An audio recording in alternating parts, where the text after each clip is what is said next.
نور سیلاب صاحب ولاړ دی هغه سره خبرې کوو د متحده عرب اماراتو د سیاست نه د دې ځای تاریخ نه د دې ځای ترقۍ راز ورته معلوم دي هغه سره خبرې اترې کوو راځئ چې موږ تاسو سیلاب صاحب ستړي مشئ ښه راغلی خیر اوسئ کور ودان سیلاب صاحب دا راته ووایي چې متحده عرب اماراتو را جدید ریاست کله په وجود کې راغی او څنګه راغی په 2 ډسمبر 1901 کال کې چې کله انګریزانو د منځني ختیځ نه بستره بار کړله نو د منځني ختیځ ملکونو ته دا ویره وه چې دلته په هغه وخت کې ایران یو ډېر طاقتور هیواد و دوی ویرېدل چې ایران په دغه منطقه حمله ونه کړي او تیار ایران د متحده عرب اماراتو 3 جزیرې نیولې وي تنبه الکبرا تنبه الصغرا او ابو موسی نوم د متحده عرب اماراتو د 7 اماراتونو شیخان سره را یو ځای شول او دوی په دې نتیجه سره ورسېدل چې باید یو متحده عرب امارات په نامه دولت جوړ کړي او دغه دولت په دې خاطر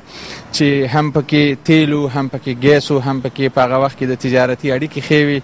او انګریزانو د ځان سره د هندوستان نه خپل ټول تجارتي امکانات متحده عرب اماراتو ته را انتقال کړي په هغه وخت کې دې ته متحده عرب امارات نه بلکې دې ته د عمان د ساحل اماراتونه ویل د دې خپل مستقل نوم نه و نو انګریزان چې کله د هندوستان څخه خلیج ته راغلل په دغه منطقه کې مقیم شول او د دغه ځای څخه دوی خپل پرمختیایي کارونه شروع کړل او بیا کله چې انګریزانو دې ځای څخه کډه بار کړله دلته یوه سیاسي خلا منځته راتله یوه امنیتي خلا منځته راتله دغه خلا د ډکولو د خاطره د اماراتو شیخان سره یو ځای شولو او دوی متحده عرب اماراتو دولت جوړ کړل یو بل ته تنازل زغم صبر حوصله د هغه رازونه چې د خلکو لرل او دا د دې سبب شو چې متحده عرب امارات نن د دنیا په هغه پیشرفته پرمختللي هیوادونو کې یو ملک دی په منځني ختیځ کې دا نننۍ غونډه چې تاسو کوئ دا به متحده عرب امارات